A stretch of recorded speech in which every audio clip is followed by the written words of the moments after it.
नमस्कार, मी पंजाब डाक. परभणी जिल्ह्यामध्ये तुरळक ठिकाणीच पाऊस पडणार आहे म्हणून परभणी जिल्ह्याचा अंदाज लक्षात यायचा. लातूर जिल्ह्यात देखील तुरळक ठिकाणीच पाऊस पडणार आहे म्हणून अंदाज लक्षात यायचा. धाराशिव जिल्ह्यात देखील तुरळक भागात पाऊस पडणार आहे. संभाजीनगर जिल्ह्यामध्ये इकडे सिल्लोड, निल्लोड ते सोयगाव तिकडल्या परिसरामध्ये आज पाऊस असणार आहे म्हणून हा अंदाज लक्षात यायचा. उर्वरित राज्यात स्थानिक वातावरण तयार होऊन तुरळक ठिकाणी कुठेतरी पाऊस पडणार आहे म्हणून हा अंदाज लक्षात यायचा. फक्त जोराचा पाऊस फक्त वर्धा, नागपूर, भंडारा, गोंदिया, चंद्रपूर, यवतमाळ, माहोर ह्या परिसरामध्ये असणार आहे म्हणून हा अंदाज सर्व शेतकऱ्यांना लक्षात घ्यायचा. कोल्हापूर पासून ते इकडे पालघर पर्यंत म्हणजे कोकणपट्टी, राधानगरी ह्या परिसरातला सरी मात्र त्या चालूच राहतील म्हणून हा अंदाज त्या शेतकऱ्यांना लक्षात घ्यायचा. पुण्याकडे देखील अर्ध्या एक तासाला कधीतरी एखादी सरी येईल म्हणून हा अंदाज त्यांनी देखील लक्षात घ्यायचा. पण राज्यात मात्र आता सध्या फक्त विदर्भाकडेच पाऊस आहे म्हणून विदर्भातल्या शेतकऱ्यांनी अंदाज लक्षात घ्यायचा. महाराष्ट्रात देखील आहे, फक्त काही जिल्ह्यामध्ये तुरळकच भागात आहे, सर्वदूर कुठंच पाऊस नाही.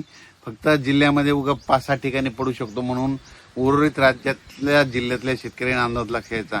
चांगला पाऊस फक्त चंद्रपूर, वर्धा, नागपूर, भंडारा, गोंदिया, यवतमाळ, वाशिम, हिंगोली, नांदेड ह्या पट्ट्यामध्ये चांगला पाऊस असणार आहे म्हणून हा अंदाज सर्व. त्याच्यानंतर परत सप्टेंबरमध्ये मात्र परतीचा पाऊस एक शेतकऱ्याला तारणार आहे म्हणून ती एक अंदाज आताच लक्षात घ्यायचा. 25 ऑगस्ट, 26, 27, 28च्या दरम्यान चांगला पावसाचा जोर विदर्भातच राहणार आहे म्हणून हा विदर्भ शेतकऱ्यासाठी आनंदाची बातमी.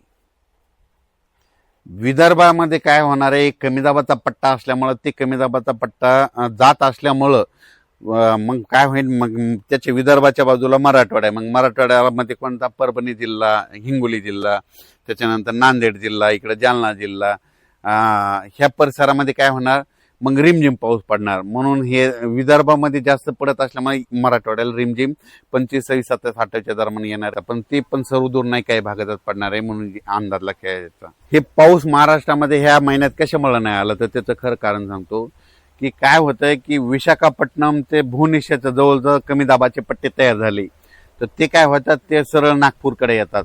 नागपूरकडून काय होतात, इकडे अमरावतीकडून इकडं बैतूलहून इकडे इंदोरकडे जात असल्यामुळे एका पाठोपाठ जवळपास 3 लो प्रेशर कमी दाबाचे पट्टे तिकडच चालले. तर मग तिकडे जात असल्यामुळे महाराष्ट्रातलं सगळं बाष्प तिकडे खेचलं जाते म्हणून महाराष्ट्रातला सध्या पाऊस बंद आहे.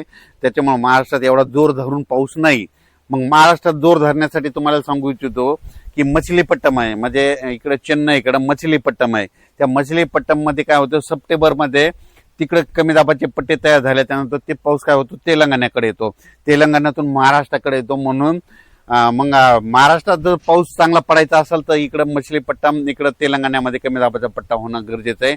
पण भुवनेश्वरकडे कमी दाबाचे पट्टे झाले की ते सरळ पाऊस नागपूरकडे जातो, नागपूरकडून मध्य प्रदेश, इकडे उत्तर प्रदेश, इकडे गुजरातकडे तो पाऊस जात असल्यामुळं महाराष्ट्रातला पाऊस कमी आहे. दुसरं काही याच्यामध्ये काही कारण नाही. त्याच्यानंतर हे सगळीकडे काय व्हायचं, सरळ 3 एका पाठोपाठ 3 कमी दाबाचे पट्टे केले. आणि आता जे नंतर सप्टेंबरमध्ये जे कमी दाबाचे पट्टे येणार आहेत ते काय होणार आहेत, परत अरबी समुद्रात देखील मान्सूनसाठी पोषक वातावरण तयार होणार आहे. त्याच्यानंतर इकडं मछलीपट्टम, इकडं चेन्नईकडे देखील चांगलं सक्रिय होणार आहे. मग तिकडं वातावरण सक्रिय झाल्याच्या नंतर ते पाऊस महाराष्ट्राकडे सप्टेंबर, ऑक्टोबरमध्ये असणार आहे म्हणून शेतकऱ्याला सांगू इच्छितो या ऑगस्ट महिन्यामध्ये सर्वदूर पावसाची अपेक्षा धरू नका. फक्त विदर्भातच पाऊस पडणार आहे, तेच कारण ते कमी दाबाचे पट्टे त्या साईडनं जात असल्यामुळं. आणि सप्टेंबर मात्र आपल्याकडे ते कमी दाबाचे पट्टे इकडून तयार होते आणि ते पाऊस आपल्याला येणार आहे म्हणून हे शेतकऱ्यांनी अंदाज लक्षात घ्यावा.